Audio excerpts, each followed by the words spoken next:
Hi, welcome to the 56th episode of China Talk. I am not your usual host, Razzle Plasm. I actually have no idea where he is. He's not asleep, but I think he's busy. Um, I am instead Sir Nugan. I used to host Into the Rift, and I don't watch as much China, so I'm pretty much here to learn about China from your usual hosts, panelists. Sorry, Kelsey, Emily, and Drexel. Hi. I guess we'll just Let's go. talk about China, guys. Right. Alright. I guess let's just start off with the semifinals. I know you guys covered it last week, but I guess we're gonna go over it briefly again. So first off, do you think that LGD overperformed or EDG underperformed in that series? Hmm. Anyone? I need to go to my mind palace and remember the set. EDG was like, their drafting was really weird. Oh, that's right. I don't think they came in like I think in comparing like the drafts overall and like what they were doing, like the first game was kind of indicative of what was going to happen throughout the entire series, where like LGD was like, here, have literally everything you want. Like put Clear Love on Eve, put Pawn on Yasuo, put Deft on Jinx, put Mako on Annie, and then Koro was playing Lulu for whatever reason. And they like Lulu's a good champion.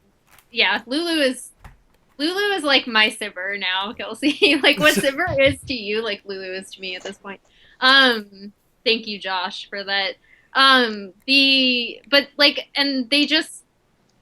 picked champions that they were more comfortable on in a better composition, and we're just like, okay, we'll let you have all your comfort picks, but that composition doesn't really make a lot of sense. And like EDG, I felt like this was their best game of the three. So like they did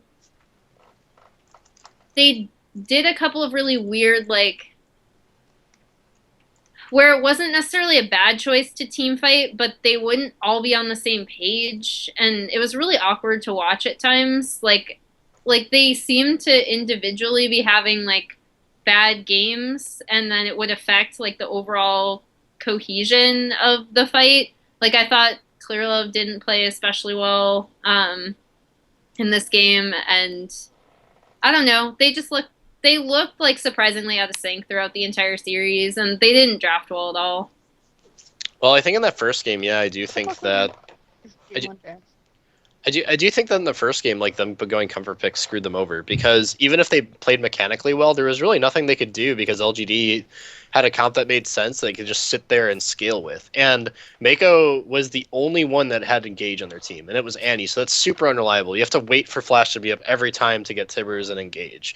And eventually they just scaled so hard that it didn't even matter if he stunned like 4 or 5 people. And the decisions they made outside of that were just so stupid late game. Like Def didn't build any armor pen, so you could, and like it's not like they could just stun the backline and destroy them because Def couldn't get to them. So the front line was just so tanky that he did no damage. And then like Clearlove was playing super derpy, and he tried to be like a superhero and like dive in and steal dragons and shit late game, and it would get him like caught in the dragon pit. And so yeah, it was like really really sloppy. And I agree, they just weren't on the same page, but they also just made really really weird like fundamental decision errors, and that was really strange to me. Kelsey, you have anything to add to that? Okay, so yeah, I wanted to say that first of all, when you see a team all where a bunch of individual players seem to be playing like questionably, it's usually not that they all are randomly deciding to screw up. It's just that they're being on the same page. Their shot calling is really weird. And I think that was pretty clear here, is that they didn't necessarily know what to do. And part of that, again, goes back to drafting, because, for example, in Game 2, they had that really awkward composition with Ryze, Lee Sin, LeBlanc, Corki, and Braum, where it's just like Clearlove would go into team fights and just die, right? And then, but if you're the rest of the team and you're watching him initiate and you have like this LeBlanc and all this other stuff, and you're just like, what the fuck are we supposed to do with that? So I don't really understand the argument that they all played poorly or someone played poorly. And for example, I think Pawn played okay until Game 3. I wasn't really super impressed with his Victor The big thing about some of their drafting, though, for me was it wasn't just that they all went for comfort picks. And okay, so not so much the drafting, but when you look at the first two games, especially, their initial gameplay was much better. They actually had the early leads in both of the two games. So when people make the argument that TBQ like out jungled Clearlove, that one I don't. And see. I actually think TBQ team fought better than Clearlove. I think people that say that just didn't watch the game because TBQ just randomly dying in the jungle. It's like didn't get the free farm that entire game. I also can't really tell. And in the first game, Clearlove counter jungled him really, really hard. And in game 2, he ganked. EDG had 3 times as many kills, and Clearlove was participating in all of them but one. But the problem I think was that they overfixated on mid lane, right? So, and usually when you focus jungle pressure on mid lane as EDG, your bottom lane is going to fall behind. Deft usually requires more lane pressure than the other lanes to get their laning phase even. So I think that, especially against Imp and PYL, who are probably together the best duo lane in China, was really, really stressful. But because LGD has so much farm priority mid, obviously they're going to focus mid and try to counter that. But the problem with that, of course, is that they couldn't, especially in game 2, where they picked this super early game heavy composition. LGD knew they were going to go there. How hard can you telegraph we're going to gank mid by picking Lee Sin and LeBlanc? That's really, really obvious. And they just counter-ganked them with 4 people, which I don't think was TBQ. That's the team, because if you noticed, he didn't really make any solo ganks. He missed a lot of Gragas casks. The guy, he's not the best Gragas player all the time, but his team fighting was better. Yeah, he's not. Again, we talked about Clearlove going in, and then TBQ had actually had some of the better casks in team fights of his life. So I guess that's my main argument when we talk about Clearlove versus TBQ in this series. I want to add to that, the mid lane priority really surprised me because EDG hasn't really been a team to previously turn to pawn. I've never felt that they worked the best when they turned to pawn. They're okay, we're gonna have you carry, as opposed to having him run distraction and having either Koro carry or having that kind of 3-man roaming squad to keep Deft safe and having Deft carry. And I thought this composition was really weird because you have Deft, he's gonna hit the early power spike with the Trinity Force. He's against a Kog'Maw, so he's gonna get outscaled. And you then have pawn on LeBlanc. So you're basically telling me that, okay, pawn, it's all on you, buddy, after a certain point, which is kind of weird because I think it runs counter to what's worked for them in the past. So I'm wondering why they actually chose to do that for the series. Yep, it was, I don't know. They do that against IG a lot, right? IG, it makes... They actually have done that against IG a lot because IG is very, very mid-centric, and if you look at the percentage of team goal distribution for LGD, Willis actually receives the most percentage team gold of any mid laner in LPL. So if you're talking about, okay, we applied this strategy to a mid-centric team, let's apply it to this also mid-centric team, and it might work again. But I guess the difference is that I think LGD's side lanes are so much more consistent and much more capable of carrying if there's a lot of mid lane pressure. I was going to say, in both of the semifinals and the finals. That's fine to attack IG that way because the Tai is going to lose in a lot of matchups just because he still doesn't have a lot of experience. I love the Tai and he's been doing a lot better, and I'm sure I'll talk about him later. But in terms of going up against someone like Koro, obviously you can count on Koro to pretty much win that lane. So, and then same with the bot lane. I think that Imp and PYL are obviously a lot stronger than Kid and Kitties, so yeah. It was I don't know. Nice. I mean, it makes sense. They did so well against Deft and Maker.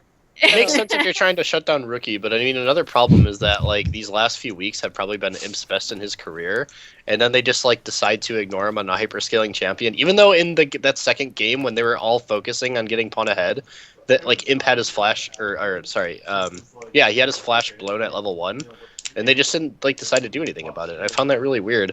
And the reason, like another thing, like again, like yeah, they weren't playing, or they were playing well. They just made stupid decisions. Like Clearlove, I think it was really really dumb, especially when they were relying on LeBlanc's burst to go Warrior into Black Cleaver on Lee Sin. And like you'd get instantly blown up as a result of that. And he didn't even finish those items until 25 minutes in. And on top of that, it wasn't benefiting anyone but himself because EDG were running a double AP composition in that specific game. So I don't know. It's just like a lot of like really dumb decisions. And then LGD just did the same shit. They just were like, okay, well, we'll just scale better. And oh, there's a LeBlanc. Okay, well, all right, you just go Mob Milmortius on Cog, and we'll just all build counter AP items. And okay, I guess you can't do anything now. We're just gonna roll you over. And yeah, it was just, I don't know, it was just really weird decisions going into that series in general. And then they were just so discouraged in Game 3 that they pretty much just let LGD do whatever they want. And it was, wow, no initiative at all from ADG. All right, I think that's pretty fair. So for now, we'll just move on to the other semifinal. How do you guys feel about the IGQG series? What was the deciding factor between the two teams? It was so impactful that I literally don't remember a single game. It is not the greatest. Italy was the deciding factor. Yeah, Swift. For the most part, because you had the first two games, Swift had Italy and Cacao was like literally useless, and then the next two games, Cacao had Italy and Swift was literally useless, and then the fifth game they banned Italy, and then TNT just played Sivir, and Kid and Kitties like died randomly, and then they just won. That's a pretty good description of the set. That's good. That's a good TLDR. I still think Chaogu was like I said this in the last episode, but I don't think it released or whatever. But I do still think that they have like this pedestalization issue with Swift that they've been trying to get over that they fixed in the finals. I actually think so.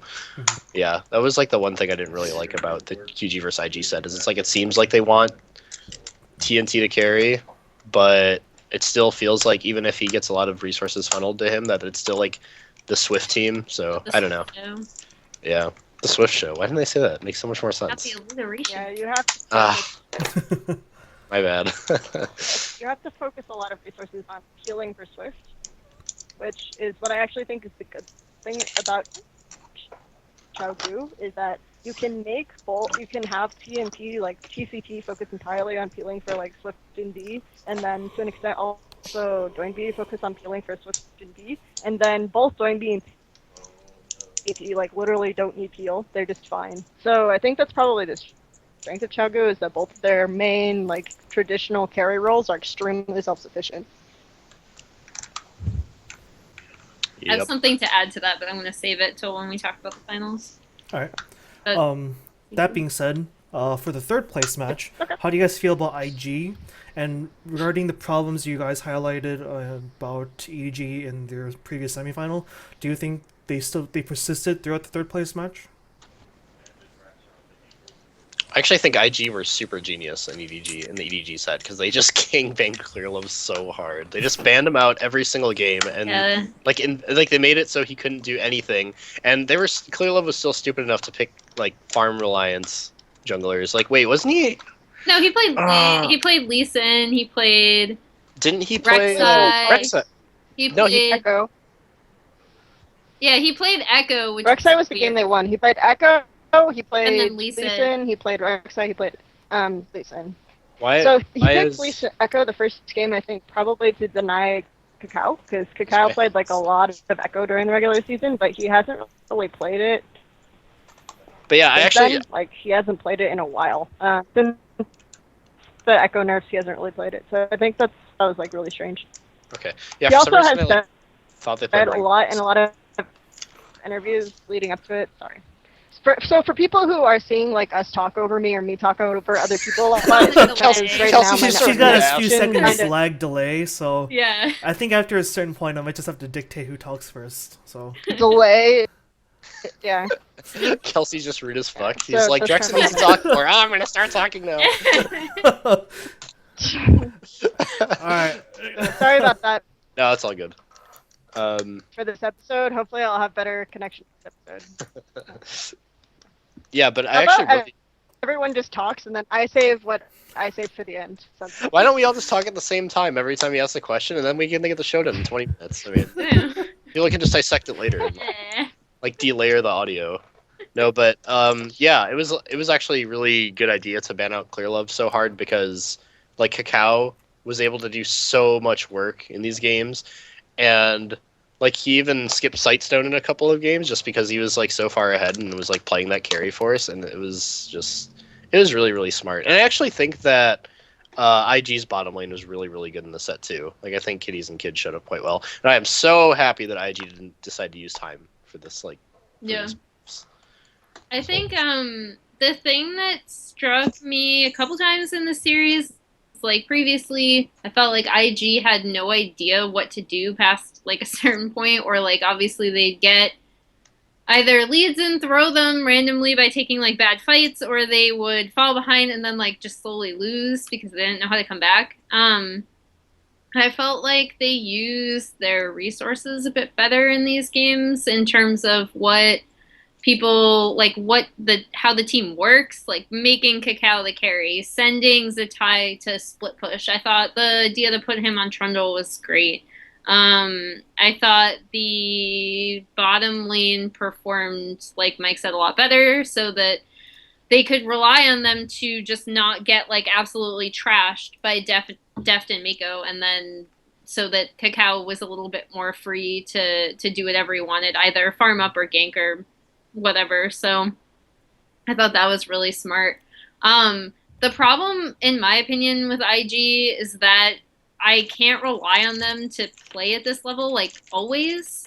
I was really happy that Mata obviously returned to do their draft because, you know, their drafts were incredibly bad without him. But I just can't, like, it was cool to watch, like, finally IG, I felt, understood themselves again, but I can't necessarily say that they're going to be that team again in the regionals, which is why I'm still like really oddly shaky on them making it to Worlds. I don't even know if you can say they. I don't even know if you can say they they discovered themselves, because like their philosophy in this set was just so much different than like they've ever done before. I mean, I think it's better just to say that they've found a way to play the game that actually is correct, because instead of playing reactive, they actually do make moves and don't just fall over and die when they fall behind. Well, so they're like, wait, it's easier not to fall behind when we're actually doing shit. I think I guess like what it reminded me of is like past a certain point last split, I felt like they really figured out, like they had trouble getting the team together. Like they had Pokemon in the top lane. That was a bad idea. And then that was when they had Save on the lineup, by the way. Yeah, they always relied on like Kakao and Rookie to carry, and that hasn't changed. But I felt like towards the end of Spring Split, they kind of figured it out. They're working more together as a team. They put Ty top, and that worked really well. And then after the EDG lost, their first EDG loss in the regular season this year, I felt like all that fell apart, and they were like, oh man, like everything we've been working for, like there goes our motivation or whatever. Now we don't know how to play the game again. So this was nice because, again, I don't think it was like a miraculous self-discovery, but I felt like they were finally again using the team, like the pieces they have correctly, I guess.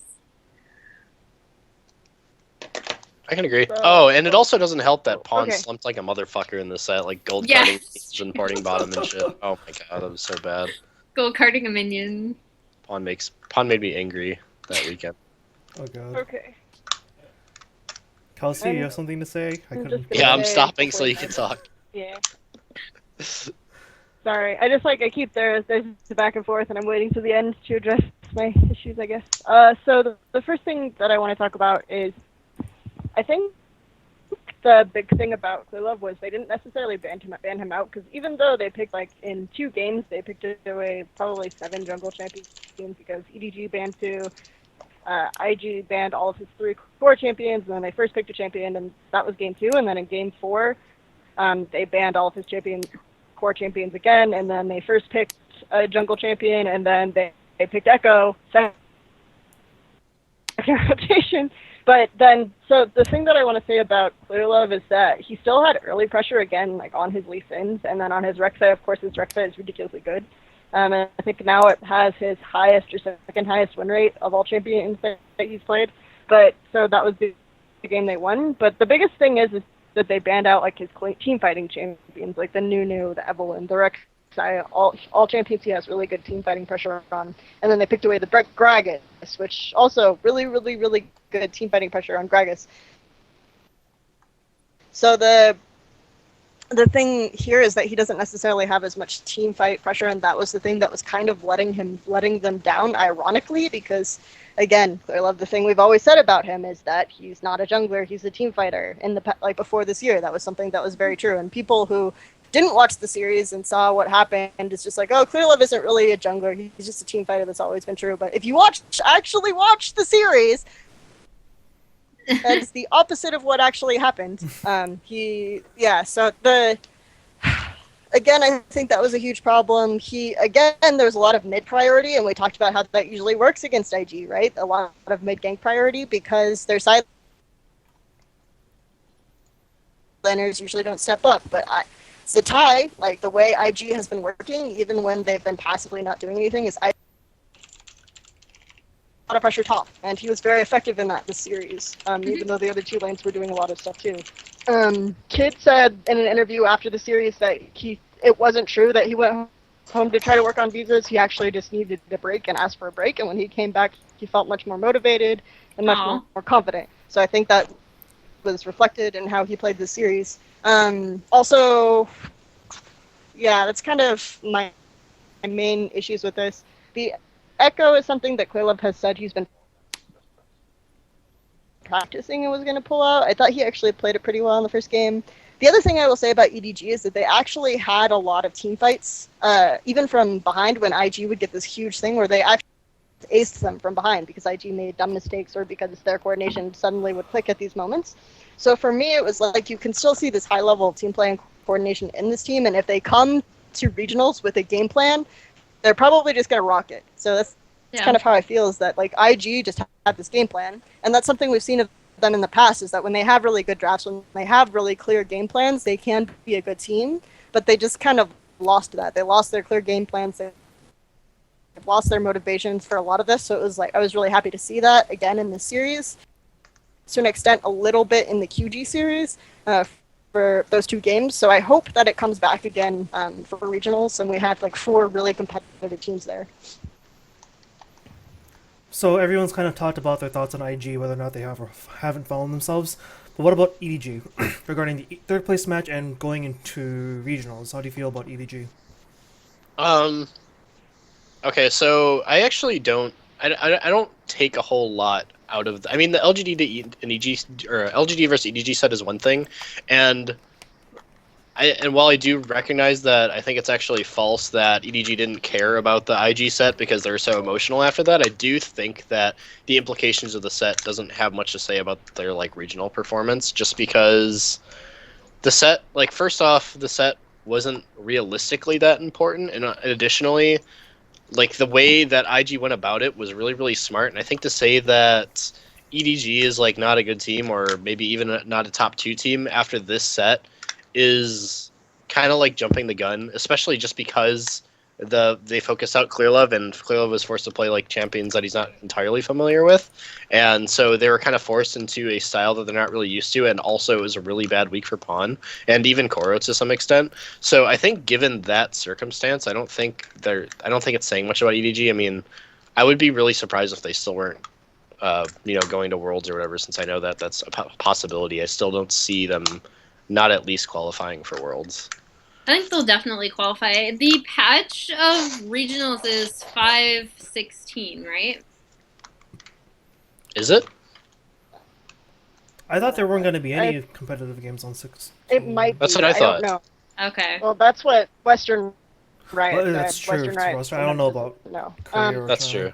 Yeah, Western I Riot know often doesn't know about what Chinese teams are doing. So. Korea is still going to be on 5-15. I would say that I've heard, but I don't know about China. okay, and I think it's the same time, right? Because it's September 5th for Korean regional. I think Or am I so. wrong? Yeah. Let me double check. So if it's the same time, Korean and Chinese patches have been pretty much in sync. So it's probably Thank not God. going to be 5.16 if it's. So yeah, but it would be interesting if it were. The only reason why I'm asking is because I feel like that would have a significant effect on how teams like prep for the regional.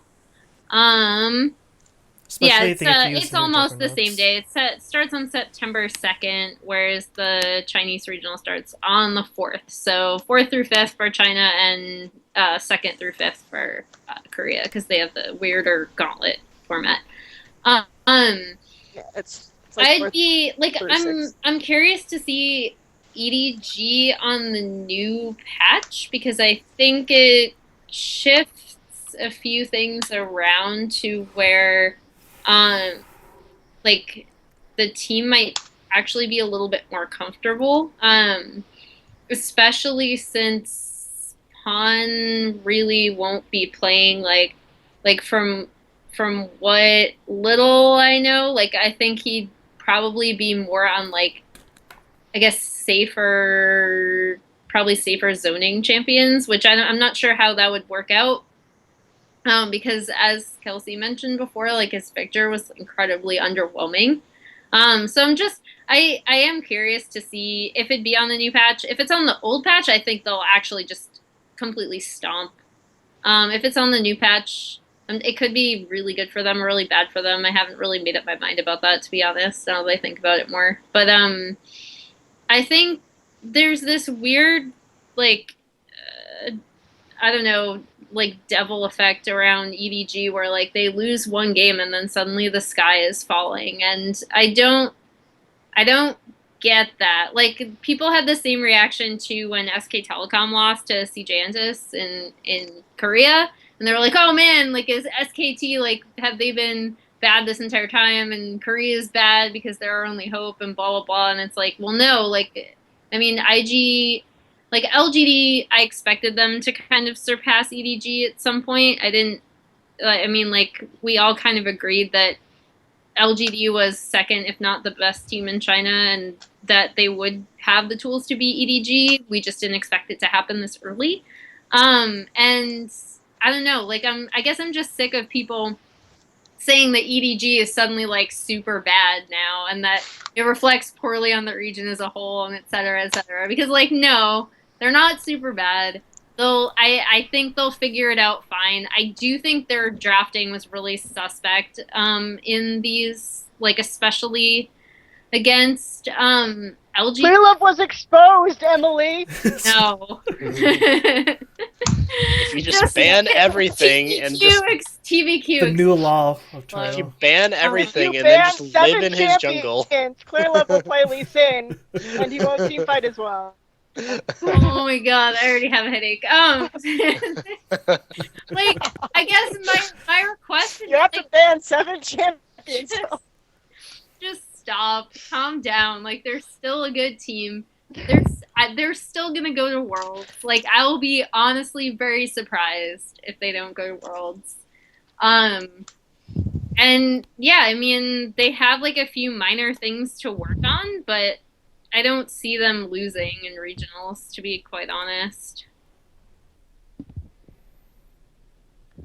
So, I think this is my turn to talk. I'm not sure. I was Go ahead. a Yep. little bit loud. Go for it. Leading to it. But my point is, I think the way I would have adapted if I were EDG in the drafting game against IG is when you see them banning all these champions that Clear Love is super effective on, you kind of know at that point that maybe you aren't going to win through team fights. Like, you're not going to have the same team fighting presence from Clear Love. Or maybe your lanes aren't going to do as well with as much pressure because he hasn't played like some of these other champions as much. So, in that case, maybe you should pick strong lanes. I don't know. Like, this is an amazing concept instead of like literally a losing lane in every game. Because when Clear Love is on these strong team fighting champions, you can make those comeback team fights. right? You can make those plays. But if you just draft such that every single lane loses in laning phase, that's not going to happen. You're going to have like a weaker team fight and a weaker laning phase. So just pick, like, it's not a coincidence that the game they won, Deft was playing Lucian, right? That's like pretty obvious. So, okay, that was the game that they won bottom lane pretty hard, and he was also Clearlove was also playing Rek'Sai that game, which is pretty significant. But I still think like the Lucian was huge as opposed to having him play like Twitch one game. First of all, so not only in that game where he played Twitch did they have losing lanes, but they also didn't really have any wave clear outside of Pawn. So they just got pushed onto. They couldn't really fight back, so they couldn't hold for a comeback, and they also like couldn't team fight, and they couldn't, like, it was just a disaster of a draft in most of those games. So just like when people say, oh, it's really easy to expose EDG, just ban a bunch of junglers, that's no, because you can react such that your lanes can win without jungle pressure in drafting phase. Like, it's not a weird concept or anything. And that's something that EDG failed to do. So I think that that's something that they've learned that they'll hopefully learn going into regionals.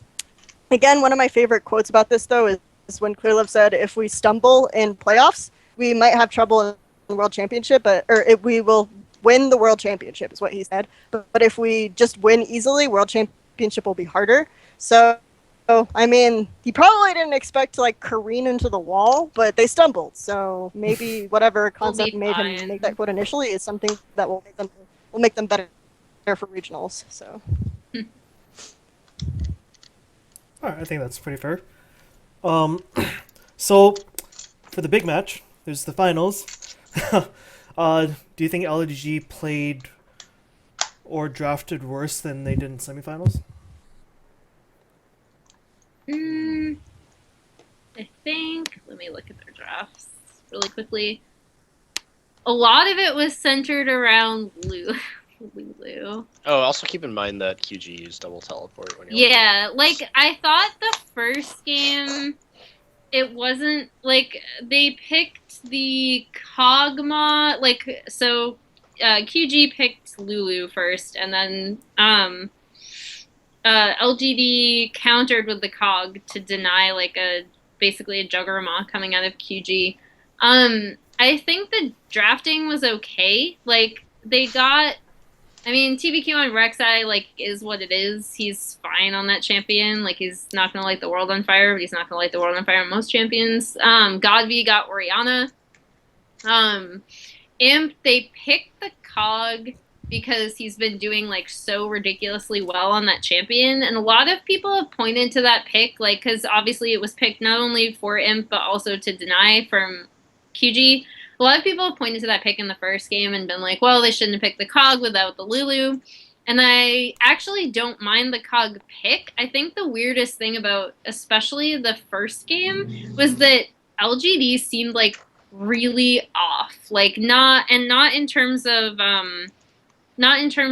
like the actual mechanical play, because like there's this like absolutely gorgeous like headbutt pulverize coming out at like where PYL like flashes for it, and it's just like one of the most beautiful like mechanically executed things you've probably ever seen. But in terms of like choosing when to fight, there were a lot of weird like Alistar engages and other engages where they didn't respect the fact that Doinby had the teleport up. And, like, sure, Lulu teleporting into the middle of your team fight isn't going to be, like, super amazing, but Doinby manages to make it work. I think he rushed Rod of Ages first in that game, too. Yeah.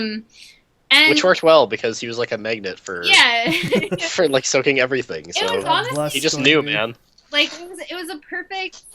It was perfectly executed by Doinby, and it was aided... Yeah, it was aided by the fact that I don't feel like LGD really respected the double teleport as much as they should have, and I felt like they chose some really funky engages that like previously I wouldn't have thought that they would take because they would have known better.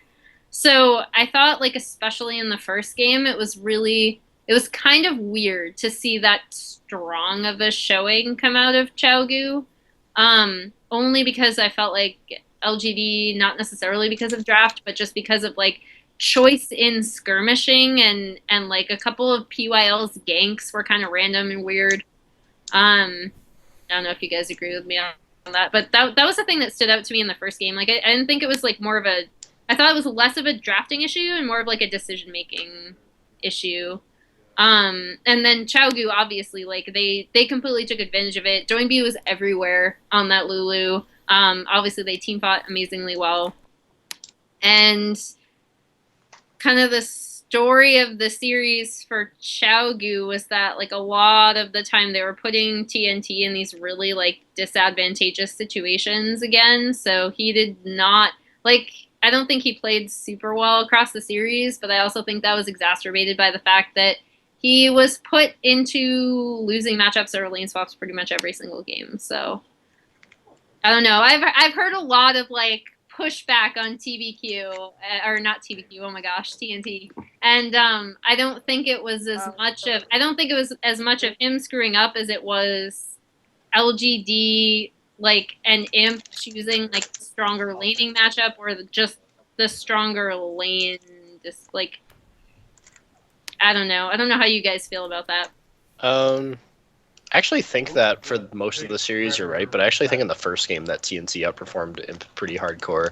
But yeah, it did seem like a weird disconnect in terms of communication. Like I feel like the ball deliveries weren't so hot between PYL and Godv, and I definitely am glad that as the series progressed, LGD tried to focus more on picks and skirmishing than team fighting. Because dear God, like QG was so much better than team fighting. It was like almost embarrassing. Like their focus targeting was insane. Like they were so good at picking out key targets and focusing them down. And LGD, at least in the first game, was like the complete opposite. I feel like they forgot that a Vayne existed in that game.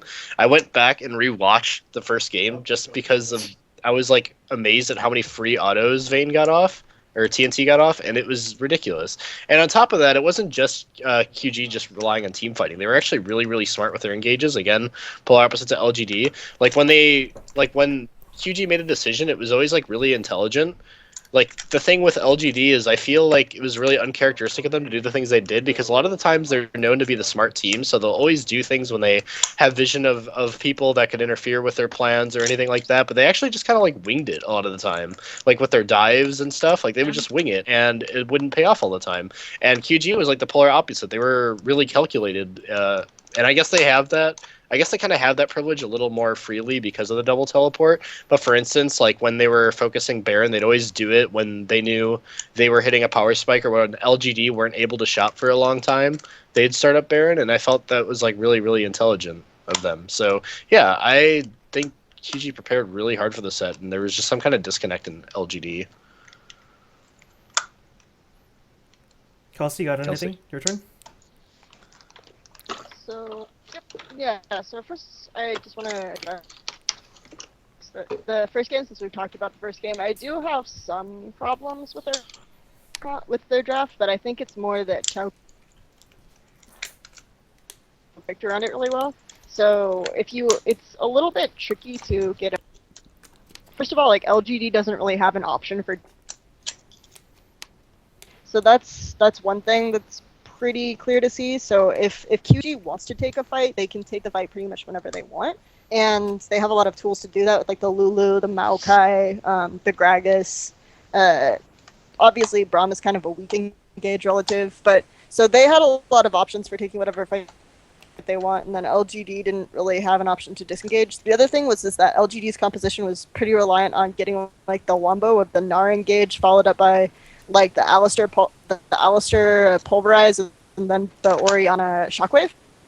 But pretty much whenever that happened, either TNT would use his Condemn or he would tumble out of the way and they just like wouldn't have a combo. So that was like a pretty good play from QG in order to react to like the Vayne pretty good. And I think his Vayne play definitely justified it, especially considering that, like, again, Doinby wasn't using those ults to peel for him, right? He was teleporting into the center of a fight and ulting himself. Yeah. Right? Or he was ulting V to get the engagement. So I think that TNT played, like, really self-sufficiently that game as a Vayne, and the one fight that they did lost, right, like, was the fight that LGD did get the combo and engaged extremely well. and he died, and then so they lost. So even if you look at the damage charts and say he didn't do as much damage as Doinby or whatever, like he played a pretty key role in those fights and got a lot of, as Drexen said, like free hits. So I think overall that first fight was like really smart reaction to some of LGD's picks, and then of course the Lulu became like a really huge thing, right? The first pick Lulu decided all 3 of the first 3 games, and they removed the Lulu, and LGD started to win. Look at that. In the ban phase, but so I don't know. It was really interesting. I want to talk a little bit about the Fiora pick. This I think showed the most about why Xiaogu won and EDG struggled, or not didn't win, but why Xiaogu won games and EDG didn't, is again back to preparation and understanding your opponent and playing against it.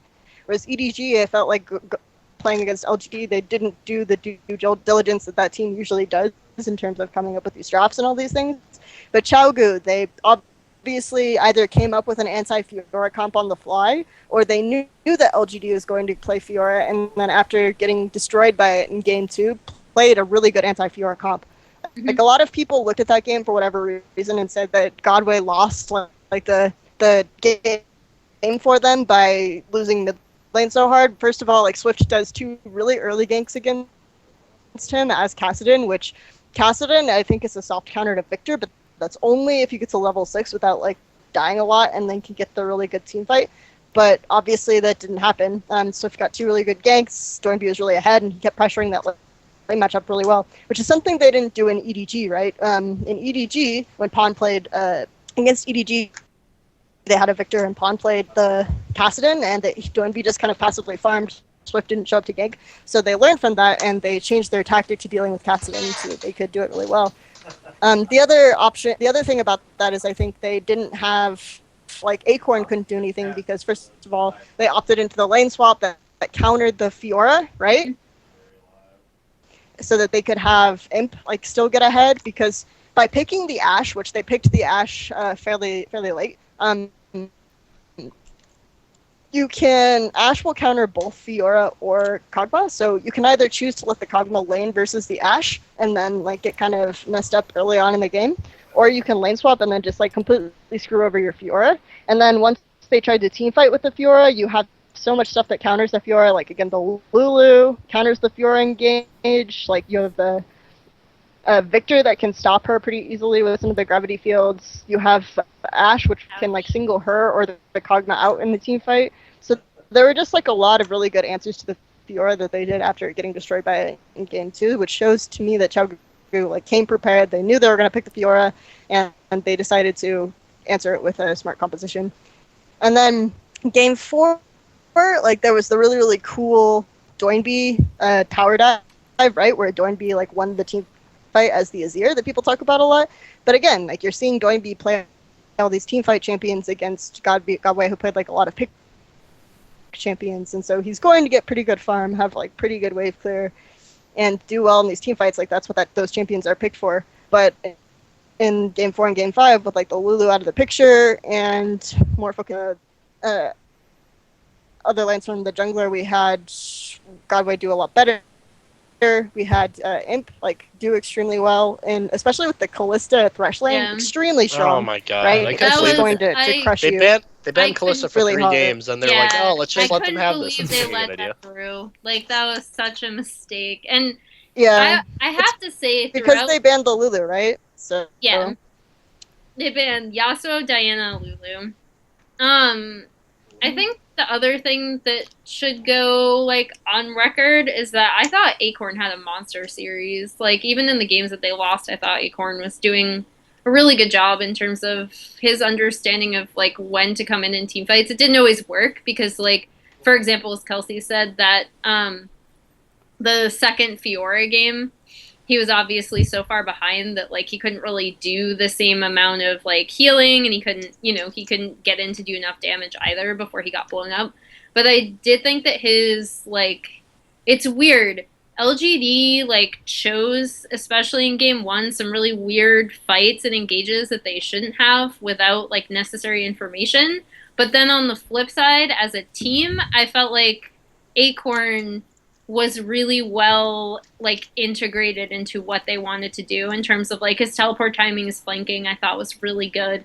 The only like criticism I have of him is that sometimes his team fight targeting wasn't like the best, or like I'm thinking of primarily that one Gnarl like right outside of the Baron pit where he just totally misses the Vayne, like gets everyone else but the Vayne, so then TNT is just sitting there like basically DPSing across the entire team fight untouched. But I thought that Acorn like did a really good job in this entire series, and that's obviously a team thing too because it's not just the top laner in terms of like teleport timing and stuff like that. Yeah. I mean, his game 2 teleports are a little off, and I do think game 3, his Fiora wasn't so hot, but that's not really his fault because Godv got camped so hard in his Kassadin that like they were just able to zone him out for most of that game. But yeah, I don't know. They did do really well, and I do like how they adapted to more skirmishing throughout the series. Except for game 5, I actually think that it was kind of cool because QG was out team fighting them for the majority of the series in terms of raw 5v5. But I think that in game 5, like LGD just randomly had extremely good team fights, and I still think that even though Sivir's like nerfed, they're really, really good at utilizing that champion. And it showed when they like picked their engages and their fights and stuff, and how they were like super far ahead in towers and dragons in that game. But yeah, I was like a little concerned because I felt like as the series progressed, Chao Gu's like drafting got dumber. But I don't know why it was, but I thought it was kind of weird. But I actually really liked I really liked Doinby's like tanky Roa Lulu engage style. Like I thought that was actually really cool. Oh, I thought. I was gonna say, I think just to one thing to add on top of that, I think one thing that made a huge difference in team fights in game 5 was that Godv was on Victor or not Victor, oh my gosh, Vladimir. And that made such a huge difference in terms of like what he could do in team fights. I thought that was like massive for them in the last game because they had two huge areas of zone control, and then on top of it, Imp can pretty much like even though Sivir's nerfed, Imp can pretty much fly anywhere, and TVQ's Gragas wasn't miserable, so they sorry, close again. Sorry. So I just wanted to also talk about like we kind of praised LGD's like game against GG and stuff like that. The other thing, that's where they got the advantage in team fighting, but Choku is the team fighting team. So when we talk about LGD looking maybe shakier in the late game team fights in this series, it's like that's because they're against Chogu. So I think because LGD have always had a few like questionable problems with some of their coordination, especially around TVQ and stuff like that. But Chogu, that's never really been their issue. So when we talk about how like they look a little bit worse, I think that's part of why is that Edward Gaming, who are usually really good at team fighting, had like these really weird comps that didn't work together. So LGD had pretty much whatever they wanted to do in a team fight they could. Yep. All right. So you guys kind of talked about it earlier, but then we switched over to Akon's Fiora. Overall, do you think TNT sucks, or has he like gotten better overall? No, TNT is awesome. I think TNT sucks at all. Stop saying that, people. I think for the but majority, he's the Chinese Vardags, guys. Oh, wait, did people actually say that? Wait, really? Apparently, people say that? Holy fuck! Oh, no. Okay. Yes. I'd say for the majority of the regular season that TNT was actually the best AD carry in China, and I'd say for the last couple of weeks, sure, he slumped a little bit, but I think his performance was really good in this playoffs. I actually think he was just thrown into circumstances that weren't really ideal for him. And not to mention, if we're basing it off the grand finals, we also have to keep in mind that you're seeing him against Imp, who is like in the best state he's ever been in, and is probably the best AD carry in the world. So you can't say TNT sucks. Like there's gray areas. There's not just like black and white. And arguably, not even arguably, like Imp just has the better team too. So TNT working with what he had, he did an extremely good job. And even though I said like, okay, a lot of the reason he was able to get away with stuff was because of LGD's poor focus prioritization or target prioritization. Like, that's not to take away from how mechanically good he was. Like, he had some really sick plays. Like, in game 1, he pretty much, like, reacted instantly and flashed some shockwaves and shit, like, when they were sieging LGD's base. So he is really, really good. That's I crazy. also think It actually blows my mind that that's... I've you never heard can't people said he sucked. I'm not sure. I was just given like, this question you to ask, can't- so. Okay. you can't like I feel like anyone who's looking at this and saying that TNT sucks is ignoring two things. One, the person who dictates the pace of the lane, if it's like two people in the lane, so if you're not abandoning your AD carry and your support's going to roam, it's actually the support. So if you're saying that they have a weak lane, if you're saying that they pushed up when they shouldn't, because a couple times they did, I'd actually more prioritize that on like overall team shot calling, and then additionally how the support is actually playing the lane. Secondly, if you continuously put your AD carry in really disadvantageous situations and then expect, like, I felt like because of the way the lanes ended up working out, TNT more often than not was in a poorer situation than what LGD was, especially like looking at game 4, for example. You're putting him up against Kalista, right? Like that's Was to thresh even. yeah, like that's awful. Like I mean, I don't like I don't know. I feel like if you're singling out and you're calling out TNT, you're completely ignoring what both teams were doing with early map pressure and how they were treating the map as a whole. Sorry. That's just what I We think. talk about like the jungle pressure, right? And how, I think a lot of teams against LGD will prioritize mid lane because Silas tends to get so much team gold. And I think that Swift played like a really great series and it worked for them in a lot of these situations actually to prioritize the mid lane just because of the way they set up their compositions and the fact that Godway wasn't really playing these like team fighting mids for at least like 3 of the 4 games in this series. So he ended up kind of in the situation where he had to get ahead early, like the LeBlanc almost, and he had to get these picks, and he had to be, especially LGD is like you need your mid laner free to roam sometimes if TBQ isn't performing. I actually think TBQ performed worse in the series than he did in the EDG series. Then you really need to have Godway like free to roam, and PYL focused a lot more on the 2v2 because Imp was doing so well, so they put more resources on Imp. And so I think in shutting down, like in focusing mid, it kind of worked for Chaogu, but still, like the bottom lane was huge. And usually Chaogu does have a lot of bottom priority in ganks, like they usually do. And part of it is that TNT and TCT's laning phase really isn't that great. And again, like when we talk about the laning duo, I think they have really high. But individually, TCT either makes some interesting decisions or his positioning in lane is kind of awkward. So he will just go forward and he'll get chunked down a lot, and that will just like lose them a lot of these 2v2 engages, or he'll ward strangely or anything like, or he'll pick like strange place times to ward and he'll get caught in tribush or whatever. I don't know. It's like really hard to look at them independently, but I do think they have a lot of laning issues. Whereas we're not only looking at TNT versus Imp, right? We're looking at TCD versus PYL. Yeah. So That's the huge matchup. Like yeah, when you're comparing, kind of, if you're comparing these two lanes, like, and that was kind of my point earlier, where like the support's dictating the pace of the lane, and if you have PYL versus TCT, I'm sorry, TCT is gonna lose.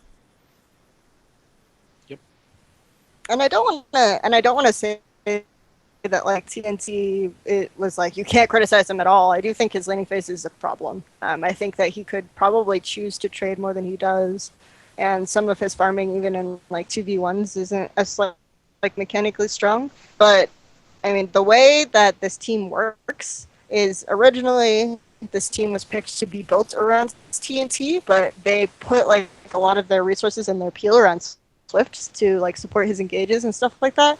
And because, again, I mentioned this earlier of how self-sufficient Doinb and TNT are in terms of not needing peel is really kind of the foundation of this team.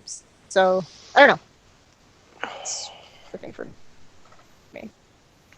TNT doesn't suck. He's not the Chinese Vardag. Okay, I think that's pretty much agreed across the board. So that being said, who is everyone's MVP for the finals? Oh man, I just have to. Actually, do I? Yeah, I think I do have to go with Imp. Cause okay, well maybe not, cause this game 1 kind of sucked. But every other game, He still did a Imp- lot of damage in game 1. yeah, Imp is really good right now. I mean, he was playing Cog, but Yeah, that is true. It's kind of hard to not do a lot of damage when games draw out as Cog. But no, still, I do still think he was really, really good. And they also showed why you should like ban Callista. Yeah. Because that was like the stompiest playoff game ever. It is so bad. So yeah, I'm gonna go ahead and go with Imp, I think. Okay. And I would say like PYL or Godv or something, but I actually feel like they weren't on the same page this series. So if I was gonna say like, I mean, I might switch my answer if it was for like the whole playoffs, but for the finals, I'll definitely say Imp. All right. This time we'll go second to Kelsey. Who's your MVP? I agree with him. I think if you do MVP for the entire season, the entire summer season, you have to go Quill over PYL just because both their teams went through like a lot of random shit, but they managed to come out at the end with like pretty strong performances, and then LGD just was able to pull it together in a pretty short amount of time, and wow, playoffs. So it's either PYL or Quilla for me for like the entire season, but just Imp. Last 3 weeks, supposedly, you know, the rumor is because his girlfriend dumped him, but he started practicing a lot more, and he looks like really, really good. So I think Imp because he didn't really have a bad game, and I think the biggest things for LGD winning, as convincingly as they did against EDG, were the draft, which we already covered, but also Imp's improved performance over where he was this time last spring. So yeah, for me, Imp. All right. How about you, Emily? I'm gonna go with TBQ because he didn't fuck up. No, you know He did how pretty good in the set though. like IG, like Thank you, Kate. I know, like Yeah. that time where IG they asked who the MVP was, and they said Pokemon because for once he didn't fuck up. No, I think I would have to agree with him because I've watched him for a really long time in Korea, and I feel like he's always been that player who needed his handheld because some of his decision making would be too aggressive, or he'd not like, I don't want to call it mispositioning, I guess, but like he'd just be too forward, like too too aggressive. He wouldn't be with the rest of the team. He'd be like way out in front, and sometimes that doesn't always work. You just die. So, and a lot of the time that's what would happen when he was on Samsung White. They'd just be like, oh, like, an Imp is just going to go way far forward and try to kill someone with Switch and then end up dying. And it didn't happen super often, so it's not like you can say, oh man, he was so, like, up and down, because I don't think that's true either. But I think in terms of being more self-sufficient and not making those poor decisions, he is so much better. Like worlds better, to the point where he can actually play up in the front line as a Kog'Maw without a Lulu and still be positioning really well, doing damage across the entire enemy team. So, and that's something that was really impressive to watch. And obviously he does have PYL with him, but I think one of the things that happened this year where Mata left lane a lot to ward, but he always kind of would come back to babysit Imp, and I don't feel like he ganked as much as PYL does. I don't feel like he needed to control the map as much as PYL does, because PYL has to make up for a lot of TVQ's insufficiencies, as does the entire team. So, I mean, I think that's necessitated a kind of like new self-sufficiency from Imp that we didn't see while he was on Samsung White. And I think that is really awesome, and it kind of came into fruition across this entire finals. It's like a accumulation of that. All right. So M is the Explanation. MVP. I guess the last thing we're going to talk about is the briefs. Is like the summary of what's been going on with LGD. There's been some drama lately, and who wants to sum that up for them and me? I just want to say the most dramatic thing about LGD is that TBQ thinks he's the third best jungler in LPL, and that only Dandy and Clearlive are ahead of him. And when asked if he's the number one jungler, he said not yet. I just want to throw that out there. That's the most important thing. That's the most important thing. So, TBQ. That's I a think problem. that's drama in itself. that's the real problem with LGD right now. It's something. Anyway, TBQ circle jerk aside, yeah. So yeah, I'm not like fully in tune with it because I've had to talk back and forth with Stephen Yu and Rachel on the translation of the topic, but essentially they're just having a lot of coach drama with Chris, who's decided to leave, and LGD is also kind of like, it's kind of up in the air as whether they'll get punished or not because of or what their punishment would be, rather just because they have been breaking rules with their current coaching situation. So yeah, it's kind of, I don't know, it's kind of weird. I'm trying to like read back into it because it's a lot to remember, but Chris got in a fight with their manager and PYL, if he didn't think he was a cool enough guy, Yeah. look at this guy stand up for his team. Like, holy fuck, this guy is like one of the best supports, and he's such a good like team leader. It's obnoxious. Like, if you need to see, like, if you weren't convinced by how bad or how different LGD were without PYL on the team, like at the beginning of the split, like this just like fulfills like how important PYL is to his team. It's absolutely ridiculous. And you read it, and it's like, it's the best because he never, he like doesn't, he sounds like really firm, but he never gets into like name calling or anything like that. He's just basically like, leave my players alone. Like, and it's great.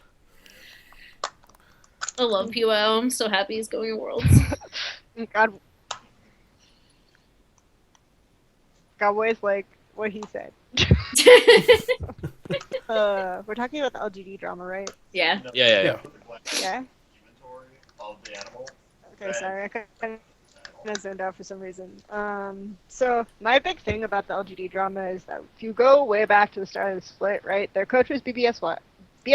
Excuse me, I always screw that up.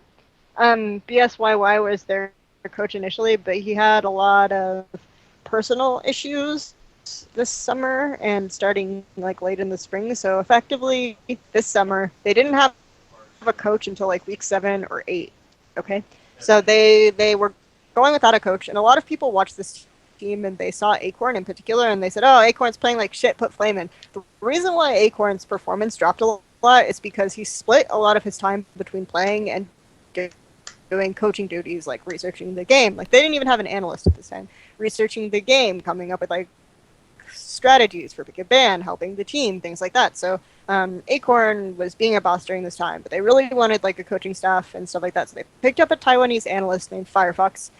If you don't know who he is, he used to coach a team called Taiwan Esports Dragon, and he helped them a lot with their picks and bans. And you start seeing them in Game 7 and Week 7 and 8, where like they're doing much better. A lot of their lane swapping situations look a little bit better, and already LGD is a really smart strategic team. So the addition of a coaching staff isn't going to make them like better overall at some of these things. Like if you have players like Acorn and PYL who are just like so smart about the game on your team, you need someone to facilitate. You need someone to like add an extra voice, and you need someone to organize it all, right? So that's mainly what they're looking for. Though apparently the Taiwanese analyst is like really, really smart about the game. According to Godway's like statement, also said, you know, our analyst pretty much gave Chris like everything in terms of the drafting and all this other stuff, so he didn't really have to do this. And then I talked to some people within the organization who said, yeah, he does a lot for the drafting.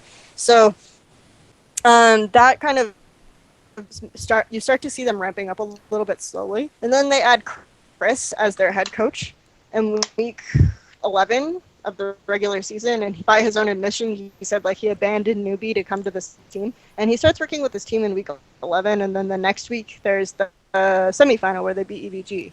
So in the end, he's kind of like trying to take, from my perspective, it looks a lot like Chris is trying to take red credit for the team qualifying for the World Championship because they qualified through the semifinal after QG also beat IG. And that's kind of silly. I don't know. Like, if you say, I'm not saying that Chris did nothing, because I actually do think that Chris is the type of coach that would do really well on LGD, because he isn't necessarily known for his game knowledge. Like Starhorn Royal Club in 2013, when he coached them, even made this comment, like, at first when we came, we didn't really know what he was doing. We thought he was just there to order us food. And then when they got to the World Championship, they said things like, we didn't even know what jungle follow was. Like, we had to learn jungle follow from the teams that we competed against at World Championship and all this other stuff. So strategically, he isn't necessarily known as the best coach or the coach with the most game knowledge. 2014, a lot of Starhorn Royal Club's strategy, they admitted, came from like the Koreans and their Korean coach Vaikal, because they had two coaches at the time. They had Vaikal and Chris. And Chris was still like the discussion facilitator. And I think those types of coaches are really underrated, especially on a team like LGD, where you have a lot of people who are already committed to learning about the game, already really smart, already have knowledge, and you have an analyst. So you want someone who the players can talk to and say things like, I have this idea, but it kind of like steps on what someone else said. Can you bring it up for me, or something like that? Like, that kind of coach, I think, is really undervalued. I think that's the kind of coach Chris is. But at the same time, he was there for 2 weeks. Come on. Yeah. Like, 2 weeks, guys. That kind of coach isn't going to make a team win EDG if they didn't already have like the ability to win EDG, to beat EDG effectively. So for me, and then a lot of people watching the Chow Gu series said like, oh my gosh, they fired Chris and then they look like shit, which I don't know. If all this internal stuff is happening, I think that could probably attribute to some of it. I also think that also really, really undermines some of the improvements and some of the intelligence with which Chow Gu came to the series prepared, and which EDG very obviously did. So, for me, that's kind of the TLDR of the coach drama. Oh, and also there's the Home thing, which Home, by the way, guys, was supposed to help coach the team starting at the beginning of the season, but then Vici immediately bought him back in like week 1. So Home, there's this thing where Home was supposed to come back, and like at the end of the season, they said, okay, Vici didn't make it. Can you come consult with us? Which the chat logs say consult. He's not really coaching. He's consulting. Whatever. I don't care. Like, something. Home is somehow involved. He's their But dirty there's little probably secret. not a paper trail that can point out that he's involved. And in that case, like, I feel like there's probably not anything that's going to happen with it. So at this point, it's just like a nuisance and annoying that all this stuff is happening for them. All right. Yeah. I mean, I don't really care But about it as hopefully, long like, as it doesn't affect the team. Firefox can. But it sounds like to me that they're going to make Firefox like the head coach for the most part, I think. So it's not like they're going to be without a coach or anything like that. I'm not sure if this is confirmed or not, but it sounds like that's what's going to happen. And he was the one doing the pick ban in the finals. So a lot of people were like, oh my god, Home's pick ban in the final was so terrible. Well, surprise, that wasn't Home. So you're probably not paying attention to the coach who was actually there with. It's actually Firefox, and he was the one who did the pick ban for the EDG series also, supposedly. So it's not like two different types of pick bans. So. Yep. I love Chinese drama. Well, there's also the OMG drama. Yes, there is. The ongoing OMG drama I've forever. been saying forever that Chinese drama is so much better than Western drama. People are always like, people watch an A for the drama, U for the mid laners, and also this stuff is like, dude, Chinese drama. You don't even. There's a fucking reason know. why all you like Vietnam NA does drama. is dub over I'm- Chinese dramas for my parents to watch, obviously. That's what I grew up on. Alright, well, I think that's all we've got for this week in China Talk. Yes? Or is there something else anyone wants to address? Nope. I mean, besides We'll like, do a shoutouts regional and stuff. preview next week. Yep. Alright, cool. Yep, sick. I think we're done then. Thanks for watching. No. Wait, what? No. Shoutouts. Shoutouts. Alright, Raz isn't here to Shoutouts. fuck up shoutouts. That's right. Alright, We shoutouts. must do shoutouts.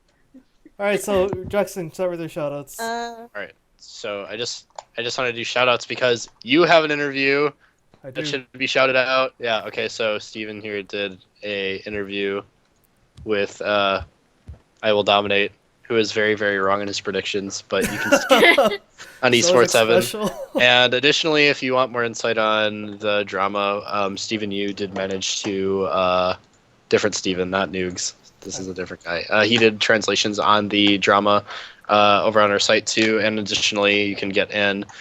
There's another interview with LGD after they won the championships in LPL on our site, and the greatest part is just the team is just so humble, and TBQ just thinks he's the fucking hottest shit on the planet, and like all of his interviews, it's just the greatest. Like, Yeah, It's he's like wonderful. number one narcissistic. Number one shit jungle talker. like I mean, Yeah. they're like, do you still think you're number one, Godby? He's like, well, I don't know. I think I'm gonna have to practice. You know, I think I slumped a little bit. You know, I gotta work on myself. Yada yada. And Imsal like, yeah, I gotta owe it to PYL and my teammates. And TBQ's like, bitch, I'm the best. It's got shit on me, son. I carry my team. So yeah, it's great. But yeah, it's good stuff. Oh my All right, god. Kelsey, got any shoutouts from you?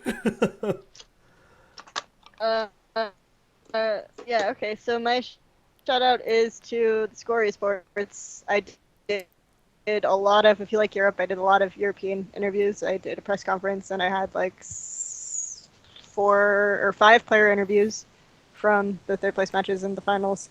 And I have another interview that will come out with Deficio leading up to regionals with Europe. And then I also have done recently an article about Imp. If you love Imp and you agree that he is the MVP, you should read my article, or maybe you shouldn't. Maybe you should. I don't know. I said something. Read the article. If you don't like Imp, or if you don't like Imp. Okay, that's my story. And shout out to PYL. It's right there. Yeah, shout out to PYL for winning his first LPO. Like, that guy has. Everyone talks about how much Cacao deserves to go to Worlds. PYL has been playing since like late 2011 competitively, and he almost made Worlds twice now. So he almost made in 2012. Like, if there had been a third team, it would have been his team, but he technically wasn't on it at the time. Like, he left right before regionals, so it's really awkward. But he almost made in 2012, and then last year, like, Cool kind of noped him to making Worlds with his crazy Ari game. So, it's really exciting to see him coming this year. All right, Emily, shoutouts. Shoutouts to LL Esports and Liquid Legends because that's where I write, and I would say I'm writing a preview of the SK Telecom versus KT Rollster match, and if you're not familiar with it, it's like kind of this huge rivalry, not just in League of Legends, but in Korean esports as a whole, and it's gonna be. I mean, I don't think it's necessarily going to be a close finals, but I think it's something that's really cool for Korean esports. So check out my preview, even though a lot of other people are going to be writing previews that are way better than me. I think I look at it from a different perspective just because I went in and studied like the junglers pathing and kind of what they do for their team. So that's what I kind of focus on. And yeah. You really don't think it's going to be close? Not if KT plays the way they did against Q. Yeah.